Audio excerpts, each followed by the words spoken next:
Hey everyone, welcome to Hope Church Online. Today we are wrapping up our series, A Christmas Story. Before we get started, quick question. What scent do you most associate with Christmas? For me, it's definitely the smell of fresh cut Christmas trees. Growing up, we always had a real tree, and that smell meant it was Christmas season. But for you, what scent do you most associate with Christmas? Tell us in the chat. We'll see you in 1 minute.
us adore him. Oh, come, let us adore him.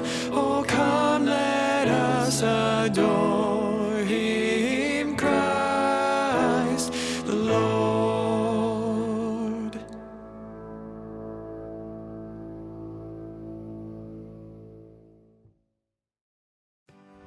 Well, hey everyone, I am out here today at the job site of 2431 Dousman Road, and I'm going to give you a quick tour of where things are at and introduce you to our project supervisor.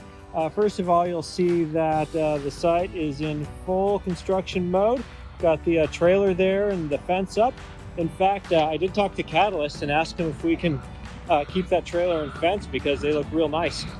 We've got bulldozers working the dirt, and a lot of the excavation work is already done.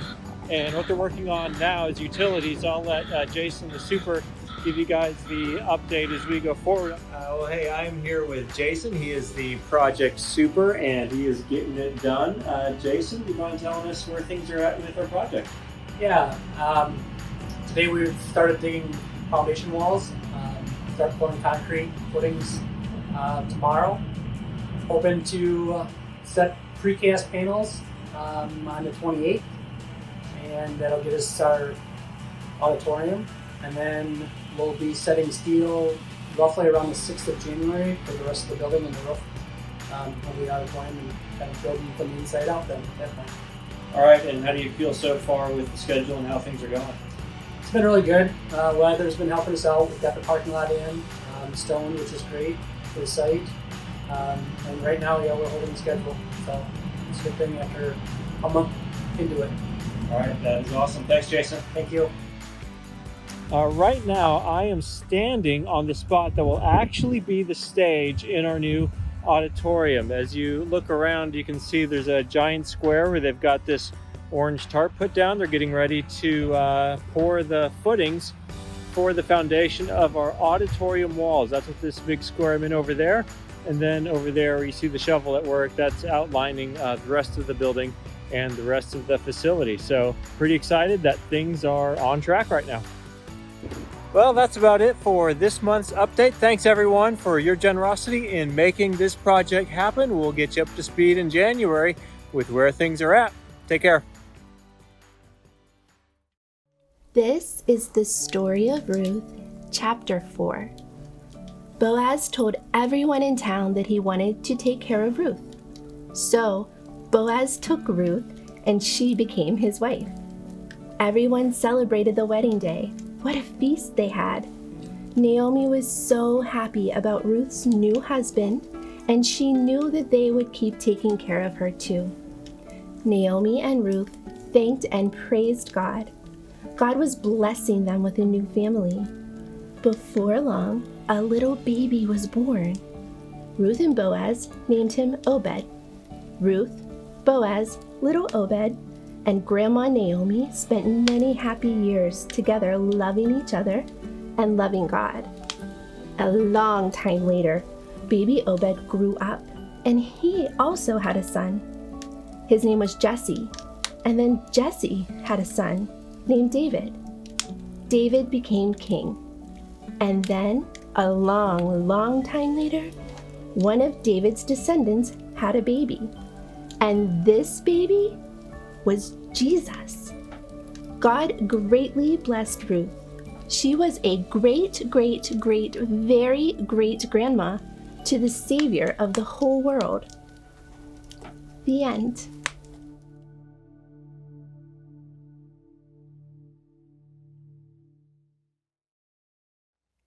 Today we are wrapping up our series, A Christmas Story, which has been a 4-week series on the life of Ruth. And if you've been with us, possibly you've been wondering, great story, Jason, but why is it called A Christmas Story? What does this have to do with Christmas?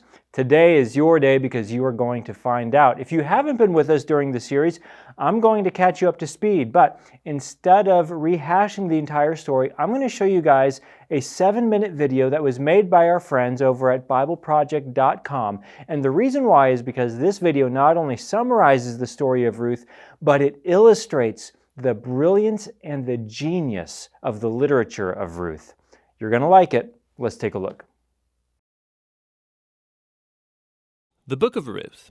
It's a brilliant work of theological art, and it invites us to reflect on the question of how God is involved in the day-to-day joys and hardships of our lives. There are three main characters in the book: Naomi, the widow, Ruth, the Moabite, and Boaz, the Israelite farmer. And their story is told in 4 chapters that are beautifully designed. Let's just dive in and see how this all unfolds. Chapter 1 opens with this line, "In the days when the judges ruled." And it reminds us of the very dark and difficult days from the book of Judges. And here we meet an Israelite family in Bethlehem, struggling to survive through a famine. And so in search of food, they move on to the land of Moab, Israel's ancient enemy. And there the father of the family dies, and the sons marry 2 Moabite women, Ruth and Orpah. And then the sons, they die too. And so they leave only Naomi and these new daughters-in-law. And so Naomi, she has no reason to stay anymore. And so she tells her new daughters-in-law that she's moving back home. And Naomi, she knows that the life of an unmarried foreign widow in Israel is going to be very hard. And so she compels the women to stay behind. Orpah agrees, but Ruth does not. She shows remarkable loyalty to Naomi, and she says, "Wherever you go, I'm going to go. Your people will become my people, and your God will become my God." And so the two of them return to Israel together. And the chapter concludes with Naomi changing her name to Mara, which means bitter in Hebrew, and she laments her tragic fate. Chapter 2 begins with Naomi and Ruth discussing where they're going to find food. And it just so happens to be the beginning of the barley harvest. And so Ruth goes out to look for food, and it just so happens that she ends up picking grain in the field of a man named Boaz, who just so happens to be Naomi's relative. We're told that Boaz is a man of noble character, and he notices Ruth. And so after finding out more about her story, he shows remarkable generosity to her. He makes these special provisions so that the immigrant Ruth can gather grain in his field.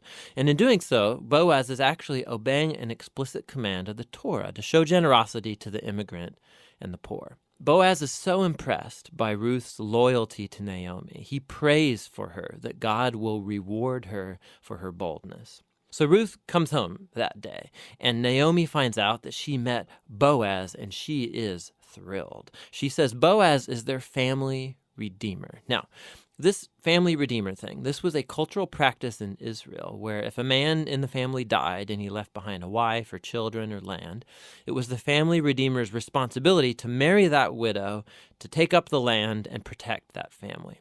So Naomi, she begins to hope that perhaps there might still be a future for her family. Chapter 3 begins with Naomi and Ruth making a plan to get Boaz to notice their situation. So Ruth is going to stop wearing clothes of a grieving widow, and she's going to show signs that she's available to be married. And so Ruth goes to meet Boaz on the farm that night. And as she approaches, Boaz wakes up and he's totally startled. And Ruth makes her intentions very clear. She asks if Boaz will redeem Naomi's family and marry her. Boaz is once again amazed by Ruth's loyalty to Naomi and her family, and he calls Ruth a woman of noble character. It's the same term used to describe the woman of Proverbs 31. So Boaz tells Ruth to wait until the next day, and he will redeem both Ruth and Naomi legally before the town elders. And so the chapter ends with Ruth returning to Naomi, and they marvel together at all of these recent events. In chapter 4, it all comes together. It turns out, at the last minute, Boaz discovers there is a family member who's closer to Naomi than he is, and he's actually eligible before him to redeem the family. But at the last second, this family member finds out that he's going to have to marry Ruth, the Moabite, and so he declines. But Boaz, remember, he knows Ruth's true character, and so he acquires the family property of Naomi, and he marries Ruth. And so just at the beginning, how Ruth was loyal to Naomi's family, so now Boaz is loyal to Naomi's family as well. The story concludes with a reversal of all of the tragedies from chapter 1. So the death of the husband and the sons is reversed as Ruth is married again and gives birth to a new son, granting joy to Naomi. And this symmetry between the opening and the closing, it's even more remarkable. So remember, the opening tragedy was followed by a great act of loyalty on the part of Ruth.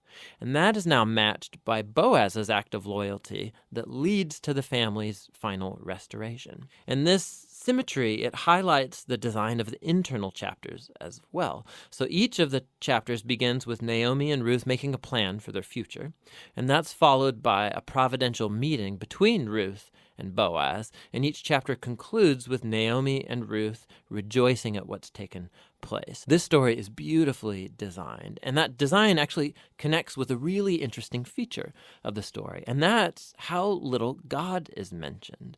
Right? The characters talk about God a few times, but the narrator actually never once mentions God doing anything directly in the story, and that's its brilliance. Because God's providence is at work behind every scene of this story, weaving together the circumstances and choices of all these characters. So Naomi, her tragedy leads her to think that God is punishing her, but actually the whole story is about God's mission to restore her and her family. And he's doing so through Ruth, through her boldness and loyalty, which brings healing to Naomi's life, but not without Boaz, who's a no-nonsense farmer who's full of generosity and loyalty. And so God uses his integrity combined with Ruth's boldness to save Naomi and her family. And so this story brilliantly explores the interplay of God's purposes and will with human decision and will. God weaves together the faithful obedience of his people to bring about his redemptive purposes in the world. And that leads to the real end of the story. The book of Ruth concludes with a genealogy, showing how Boaz and Ruth's son, Oved, was the grandfather of King David, from whom came the lineage of the Messiah. And so all of a sudden, these seemingly mundane, ordinary events in this story are woven into God's grand story of redemption for the whole world. And so the book of Ruth invites us to consider how God might be at work in the very ordinary, mundane details of our lives as well. And that's what the book of Ruth is all about. Is not the book of Ruth simply incredible? By the way, if that video was helpful for you, you can find that video and dozens like it at BibleProject.com. They do an outstanding job of helping the Bible and its context come alive to modern 21st century American readers. So great resource there to check out. Well, today we pick up in chapter 4, and when we left off at chapter 3, we saw that Ruth didn't technically propose to Boaz. She proposed that he proposed to her, like right now. Boaz says, Ruth, I would love to marry you, but there is one obstacle that stands between us getting married. There is a man who is a kinsman redeemer of Elimelech's family, and he has the right to marry you before I do. Don't worry, we'll get into all this in just a second. But Boaz says, Ruth, you go home to your mother-in-law Naomi. I'm going to go take care of this right now. I'm going to go take care of this today. So he sends her home, and as soon as the sun comes up, he goes to town to resolve the problem, move the barrier so he can marry Ruth. We are in Ruth chapter 4, verse 1. Meanwhile, Boaz went up to the town gate and sat down there, just as the guardian redeemer he had mentioned came along. Now, every clan in Israel would have one or several guardian redeemers, and they had several roles. You can read about them in Leviticus 25 and Deuteronomy 25. Basically, their job was to make sure that the integrity of every family was kept intact if they were going through hardship or catastrophe. Now, one of those roles a guardian redeemer would take would be this. If a man in a family was married but then died before he had an heir, a guardian redeemer had the right to redeem the land and to marry the man's widow if he was eligible for marriage, and then the first son they would have together would receive that inheritance from the deceased. That way, in the Mosaic Code, it helped prevent intergenerational poverty, to be honest. It kept family lines and boundaries in place, and they'd be passed on from generation to generation. The whole Mosaic system economically was set up to make sure there wouldn't be intergenerational poverty.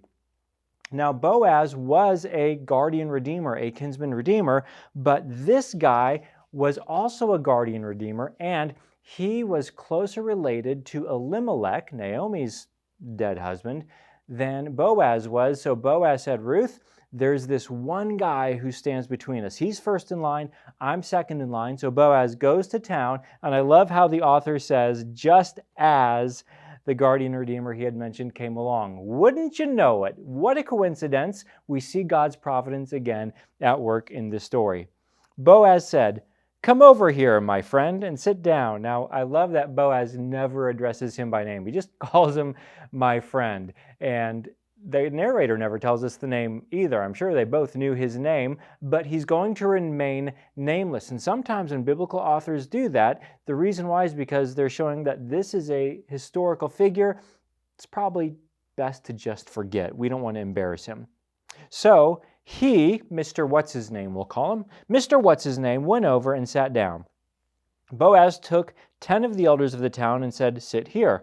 And they did so. So what he's doing is he is saying, I'm about to conduct a legal transaction, and I need the town elders to be witnesses of what is about to transpire. Verse 3. Then he said to the guardian redeemer, "Naomi, who has come back from Moab, is selling the piece of land that belonged to our relative Elimelech. I thought I should bring the matter to your attention and suggest that you buy it in the presence of those seated here and in the presence of the elders of my people." To which we say, Boaz, dude, what are you doing? Why are you telling him to buy it? You're supposed to buy it and you're supposed to marry Ruth. I think that if Naomi had been here, she would have said, "My name is no longer Mara," which means bitter. "My name is now livid. Boaz, what are you doing?" But trust Boaz, he has a plan. Boaz says, "If you will redeem it, do so. But if you will not, tell me, so I will know. For no one has the right to do it except you, and I am next in line." So Boaz is conducting everything in a proper and legal format. And Mr. What's-His-Name responds, "I will redeem it," he said. This seems like a no-brainer deal for Mr. What's-His-Name. It's almost impossible to buy new land in ancient Israel. Along comes an opportunity for him to buy land. It means it comes with a bitter old woman in Naomi. But hey, he can put up with one bitter old woman. No big deal. He'll provide for her. He'll make sure she's taken care of. But now he gets all this property, and he has a bigger estate to pass on to his inheritance. It's an offer he can't refuse. And then Boaz shows him the fine print in verse 5. Then Boaz said, "On the day you buy the land from Naomi, you also acquire Ruth the Moabite, the dead man's widow, in order to maintain the name of the dead with his property." So he says, it doesn't just come with a bitter old mother-in-law. It also comes with a Moabite widow who really wants to make babies. That's the fine print. And by the way, when you make a baby with her, your offspring will be half Jewish, half Moabite, and then that son, he's going to actually inherit the land. The rest of your kids won't. Suddenly not such a sweet offer to Mr. What's-His-Name. At this, the guardian redeemer said, "Then I cannot redeem it because I might endanger my own estate. You redeem it yourself. I cannot do it." Now, this next part, it's kind of quirky, but I love it. Now, in earlier times in Israel, for the redemption and transfer of property to become final, one party took off his sandal and gave it to the other. This was the method of legalizing transactions in Israel.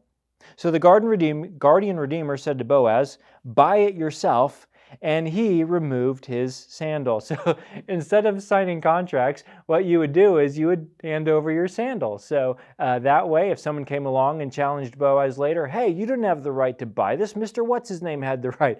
Boaz just goes to his filing cabinet, pulls out a sandal. "Oh, this Mr. What's-His-Name? I stand corrected. I see you have a sandal." And he looked like he was walking with a limp. I guess he was just missing a sandal. That was their system for signing contracts. So Mr. What's-His-Name hands over the sandal, which is the legal way of saying, "I turn over and relinquish all rights to purchase this property, and you are legally next in line. Here's my sandal." That's him signing the contract. Verse 9, now Boaz's plan has come to completion. Then Boaz announced to the elders and all the people, "Today you are witnesses that I have bought from Naomi all the property of Elimelech, Chilion, and Mahlon. I have also acquired Ruth the Moabite, Mahlon's widow as my wife, in order to maintain the name of the dead with his property, so that his name will not disappear from among his family or from his hometown. Today you are witnesses." Then the elders and all the people at the gate said, "We are witnesses." And now look at how they bless Boaz and Ruth. "May the Lord make the woman who is coming into your home like Rachel and Leah, who together built up the family of Israel." Now, Rachel and Leah were matriarchs of the entire nation of Israel, and for them to bless Boaz and Ruth in this way said, "We think you are worthy of a great honor. May the Lord richly bless your family." They continue, "May you have standing in Ephrathah and be famous in Bethlehem. Through the offspring the Lord gives you by this young woman, may your family be like that of Perez, whom Tamar bore to Judah." Tamar was the matriarch of the clan of Judah, and the people of Bethlehem were all members of the tribe of Judah, and they are honoring Boaz and Ruth. They're saying, "You are people of character, you are noble people. Yes, she's a foreigner, yes, she's a Moabite, but she has come to live among our people, and we ask the Lord to bless you richly." Now, this has already been a pretty big day for Boaz and Ruth. Let's recap the events of the day. Under the cover of night, Ruth snuck into the threshing floor.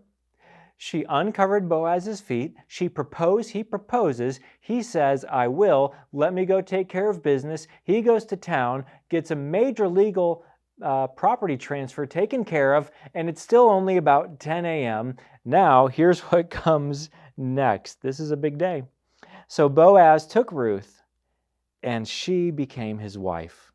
When he made love to her, the Lord enabled her to conceive, and she gave birth to a son.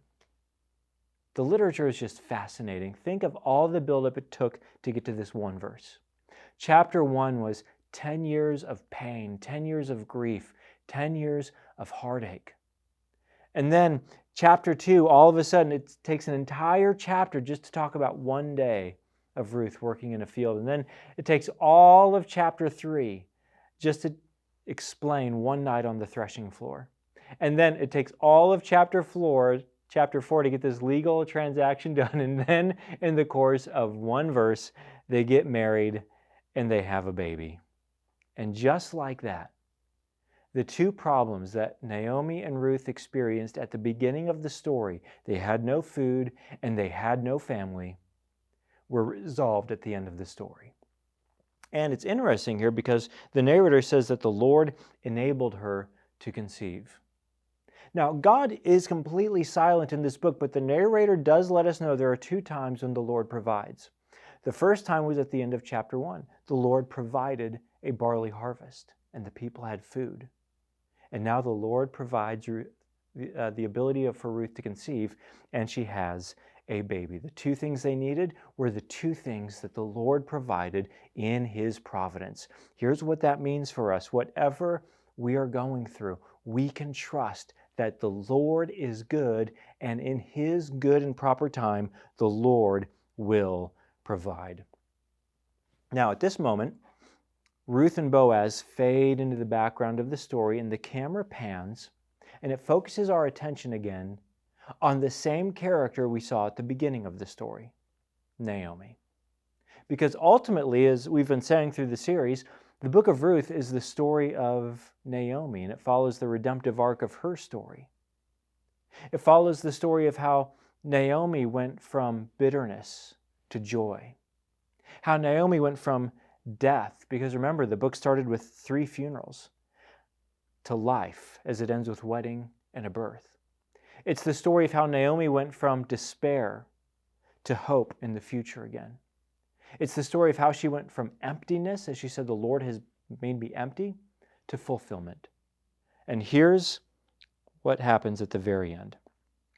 The women said to Naomi, "Praise be to the Lord, who this day has not left you without a guardian redeemer." What's interesting is they're not talking about Boaz. They're talking about the baby we see as they go along. "May he become famous throughout Israel. He will renew your life and sustain you in your old age. For your daughter-in-law who loves you and who is better to you than 7 sons, has given him birth. Then Naomi took her in her arms and cared for him. This is just a beautiful picture. In ancient times, the perfect family was typified by a husband and wife coming together and having 7 sons. 7 was the number of completion. 7 was the number of perfection. And the women come and they say, Ruth has been better to you than even a perfect family could have been to you. And we read the ending and we see that Naomi has been redeemed and her heart has been filled with joy and with hope and with life. That's a good story. That's a satisfying ending to the story. And if we were watching this in the movie theater, this is the point when the screen would go dark and the soundtrack would turn up a little bit and the credits would begin to roll and you're sitting there in your chair just in amazement at the beauty of this story, and you'd maybe quick wipe the tears from your eye before the lights come on and everyone sees you crying, and then after you compose yourself, you finally gather up your things and you stand up to get ready to leave the theater when all of a sudden the credits pause and the characters come back on screen and you're delighted. It's a mid-credit scene. I'm convinced the author of Ruth invented mid-credit scenes because we have one right here. And you're wondering to yourself, is this going to be a mid-credit scene like a Pixar film where it's just something for fun and it brings delight? Or is this something like a Marvel movie where it's giving a foreshadow or a sneak preview of what's going to come in the future? What kind of mid-credit scene is this? Verse 17, here's the mid-credit scene.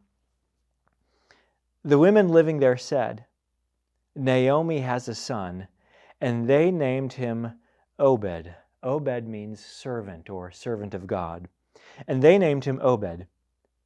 He was the father of Jesse, the father of David. Whoa, what? This is the story of King David? This is the story of the most famous, the best, the most powerful, the most benevolent king in the history of the nation of Israel? You're telling me that Ruth, it was his great-grandmother? That's amazing. This whole story was about what God was doing to bring King David into the world through this Moabite woman, this widow, through Boaz and Ruth. That's just amazing. And then the credits start to roll again, and you're left there in the dark theater wondering, if God did all of that just to line up the events of human history for King David to come into the world, I wonder what he's doing in my life. I wonder what he's doing with the events of my life and what that might be leading to. And you kind of wonder about that as you stand up and now you make your way out of the theater, and then as the last credits roll, there's a post-credit scene. Let's take a look. Now, the post-credit scene, it is a genealogy, and those get kind of boring for us, so I've got something for you to do. I want you to count the number of generations I read in the post-credit scene of Ruth. You ready to count? This, then, is the family line of Perez. Perez was the father of Hezron, Hezron the father of Ram, Ram the father of Amminadab, Amminadab the father of Nahshon, Nahshon the father of Salmon, Salmon the father of Boaz, Boaz the father of Obed, Obed the father of Jesse, and Jesse the father of David. How many generations were there? 10. The reason why we see 10 generations pass in the post-credit scene brings us back to think about how the story opened in chapter 1. It opened with 10 years of pain, 10 years of sorrow, 10 years of grief. And suddenly we realize that God allowed Naomi to experience these 10 years of pain, not just to be part of how her life would be redeemed.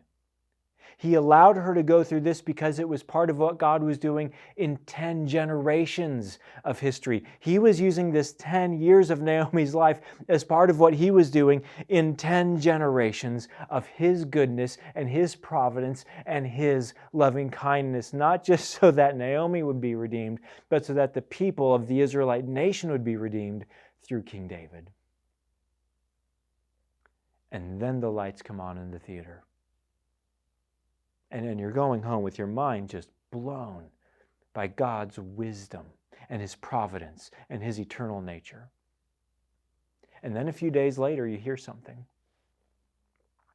You hear that they're making a sequel to the movie. The problem is, it's going to take a really long time to make this sequel. About a millennium.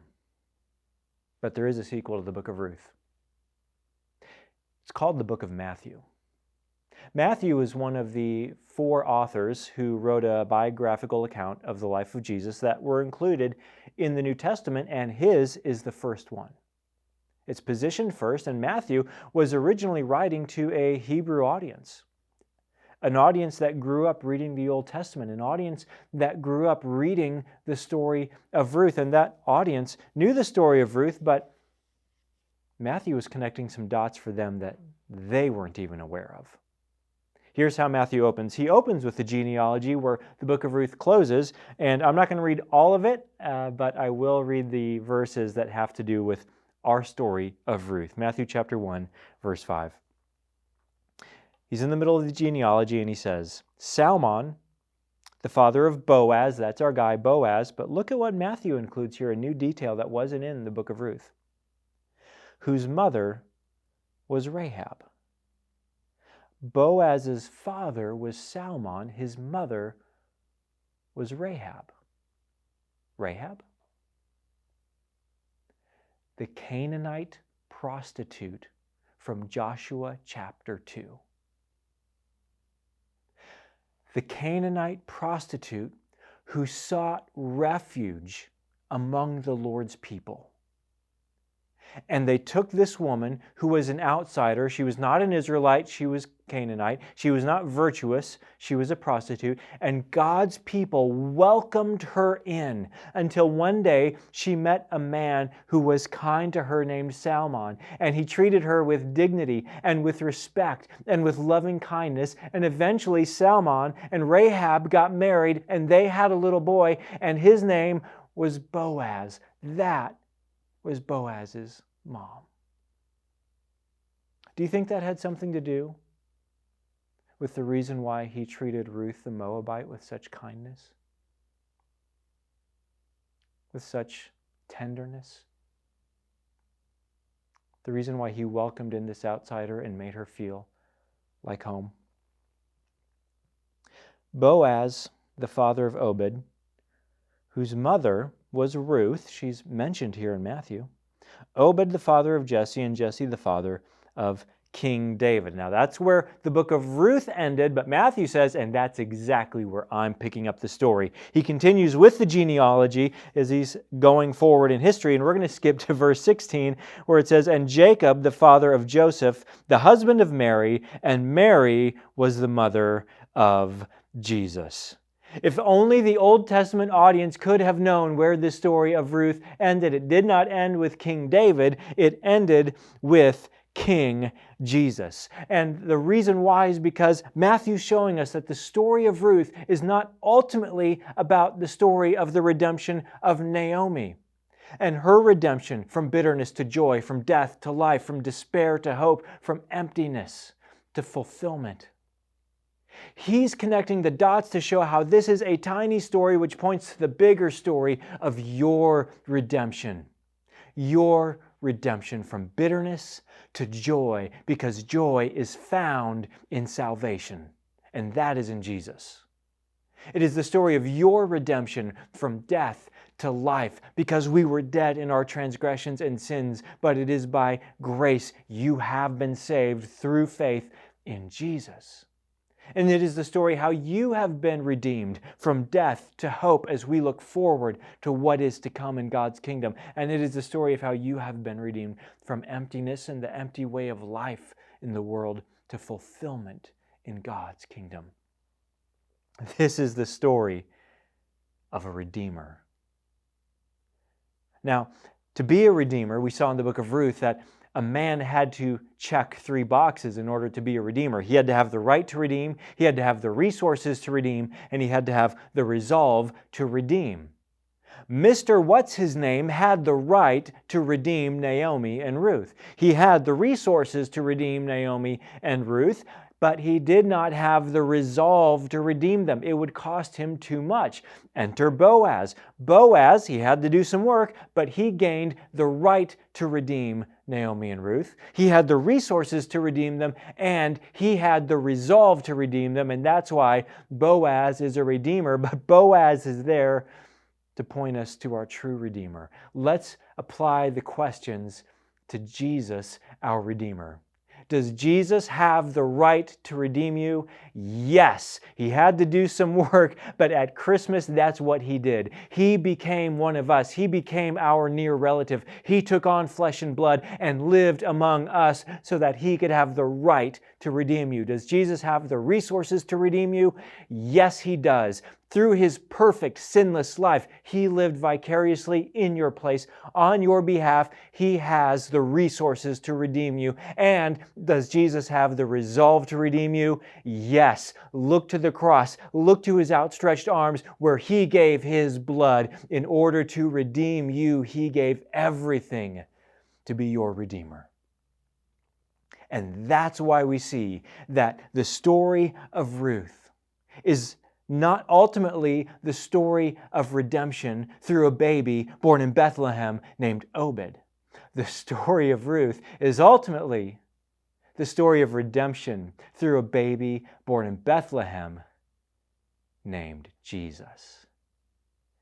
That's the story of redemption to which the story of Ruth points us.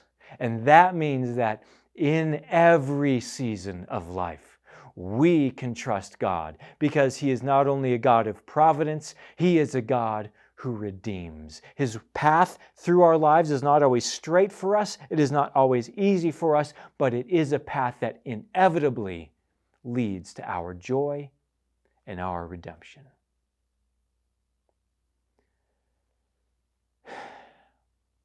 And I think of this when I think of all the families in our church this year who've gone through so much pain, so many challenging situations, wondering why they have to walk this road. And what we learn in the story of Ruth is that God's path to joy may take time, but it is guaranteed. It may take time, but God will lead us there. And it may not even happen in the context of this lifetime, but that's kind of the point. This world is not the end of our story, because the story of your life, the story of my life, is part of a much larger story of what God is doing, not just for 10 generations, not just for 100 generations, but for 1,000 generations. And all of it is leading to our redemption and the redemption of this broken world. And that's what made Job in the Old Testament in chapter 19 say, I know that my Redeemer lives, and that in the end He will stand upon the earth. And after my skin has been destroyed, yet I will see Him with my own eyes, I and not another. How my heart yearns within me. You can trust your Redeemer. You can trust your Redeemer in the bad times, because the best times are yet to come. And that's what makes the book of Ruth a Christmas story. Because it's the story of God's redemption. Now, if this story has sparked any joy in you, here's what I'm asking you to do. Spark that joy in someone else's life. This week we're going to celebrate Christmas. We're going to celebrate the birth of our Redeemer, where He gained the right to redeem us. And that is a message of great joy, and that is not just for us. That's good news of great joy for all the people.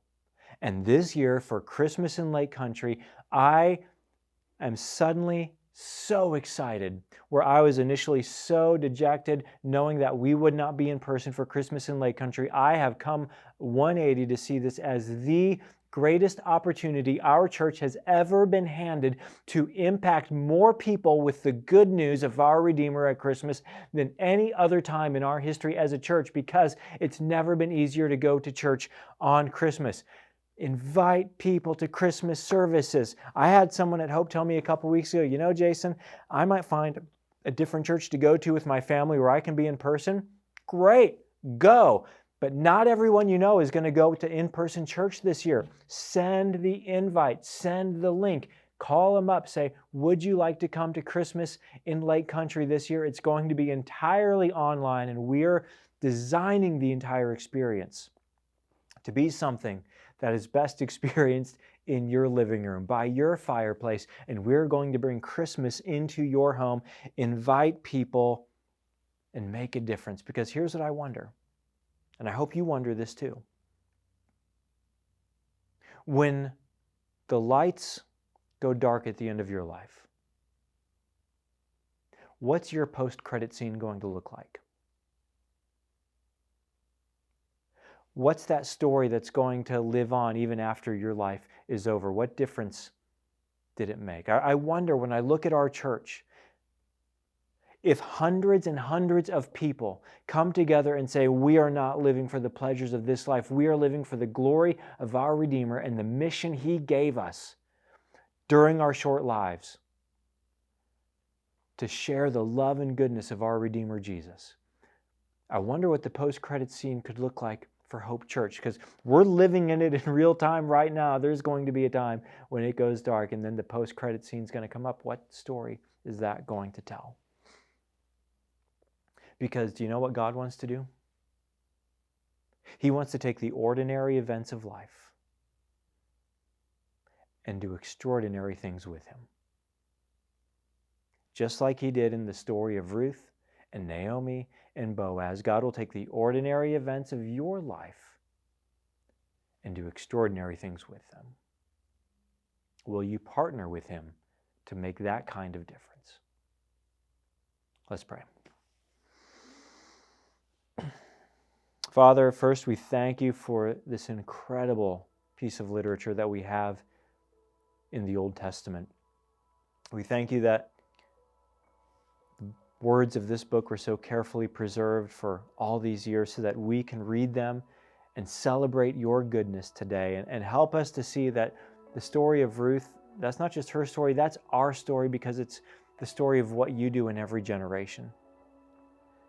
I ask that You will, this Christmas season, give all of us, especially those of us listening who've gone through so much pain this year, and give us a hope and a confidence that comes from Your redemption, and that we will be a people that spread Your love to an entire generation, so that more and more may look at You and call You Redeemer. Be with us and give us joy as we celebrate Christmas this year. In Jesus' name, amen.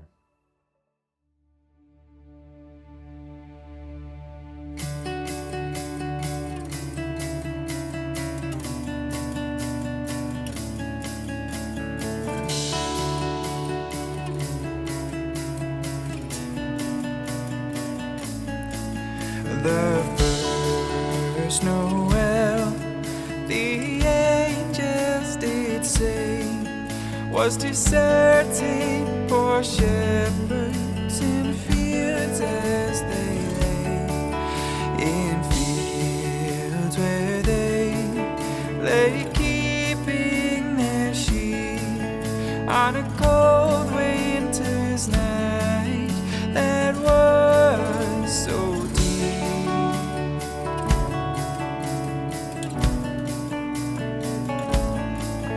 Noel, Noel, Noel,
Well, thanks for being here today, and remember to come back for Christmas in Lake Country. We're live streaming on Wednesday the 23rd at 6 p.m. and Thursday the 24th also at 6 p.m. Or you can watch it on demand anytime after we air it that first time on the 23rd. Go to christmasinlakecountry.com, copy the link, invite a friend to join us. Now, we've mailed out hundreds of Christmas in Lake Country experience kits. Now, most of them are going to folks right here in southeastern Wisconsin, but we've been surprised at how far away people have been ordering the experience kits from. I think the current record right now is 2,000 miles away over in British Columbia, Canada. And if that's you, hey, let us know in the chat. We're glad that you're here and you're watching with us. But the reason why we can reach people all over our continent now is because of your financial generosity. Thank you for partnering with us to share the news of our Redeemer, especially this Christmas season. If you'd like to start financially supporting our mission as a church, you can text any dollar amount to the number that you see on the screen, or you can click the link in the chat and follow the prompts and give there. Well, I hope this series has been a blessing for you. In January, we're going to start our new series, Trigger Happy, on how to live an offense-free life. And I'll see you in a few days for Christmas in Lake Country. God bless, guys.